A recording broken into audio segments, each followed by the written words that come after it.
Nama saya Muhammad Asri bin Mohamed. Saya daripada Kementerian Pembangunan Usahawan dan Koperasi Putrajaya, dan peranan saya di kementerian adalah sebagai Ketua Digital Kementerian lah, ataupun ringkasnya CDO.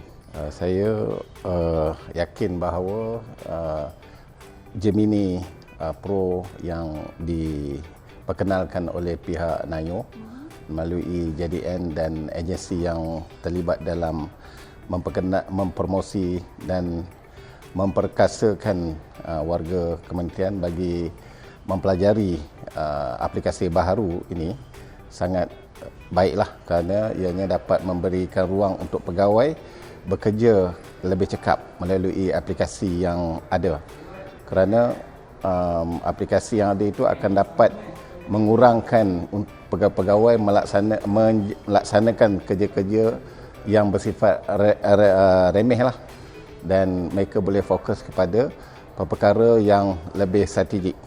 Okay. Di tempat kerja sendiri, KSU memang sentiasa mewawarkan kepada warga untuk menambah baik pengalaman dan juga potensi bagi menggunakan aplikasi AI lah, kerana ini selaras dengan hasrat kerajaan untuk menjadikan Malaysia sebagai negara AI pada 2030.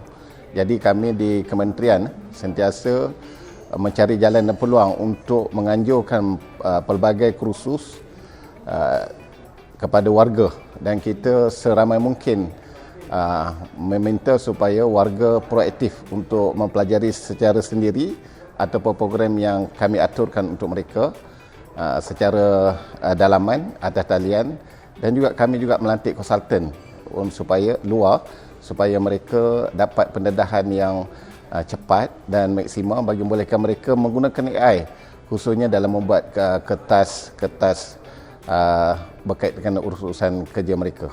Di samping merancang penyediaan dokumen-dokumen yang lebih bersistematik supaya mereka dapat memberikan output yang terbaik dalam bidang yang mereka dipertanggungjawabkan.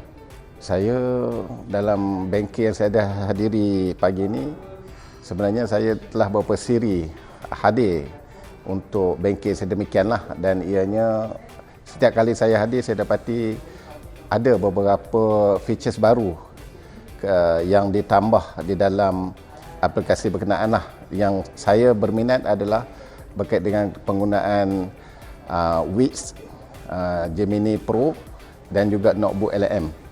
Jadi ketiga aplikasi berkenaan saya dapati banyak memberikan output yang sangat mengkagumkan kepada saya lah, dari segi analisa dan mengeluarkan dokumen-dokumen yang sangat mengkagumkan pada saya lah.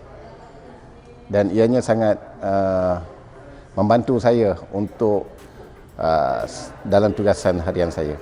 Saya rasa sesi sedemikian ini tidak ramai warga yang boleh hadir, kerana pertama kos lah, dan masa pegawai untuk hadir itu sendiri. Kadang-kadang pegawai yang calonkan tu tiba-tiba ada tugas lain, dan setiap kementerian ada limitasi warga yang dihadkan untuk hadir. Jadi saya mohon kalau boleh pihak penganjur merekodkan di atas talian dalam bentuk video ataupun dalam bentuk laporan, dan didokumentasikan tersebut dan diwawarkan pada warga untuk ikuti secara atas talian. Jadi sayangnya kalau sesi pengajaran itu tidak direkodkan, dan kita terpaksa mengadakan sesi pembelajaran berulang kepada peserta yang berbeza. Jadi mereka yang tidak hadir pada sesi kali ini, mungkin kita wawarkan mereka untuk ikuti dalam platform sesi pembelajaran yang akan membantu mereka membuat pelajaran secara atas talian pada bila-bila masa dan di mana saja.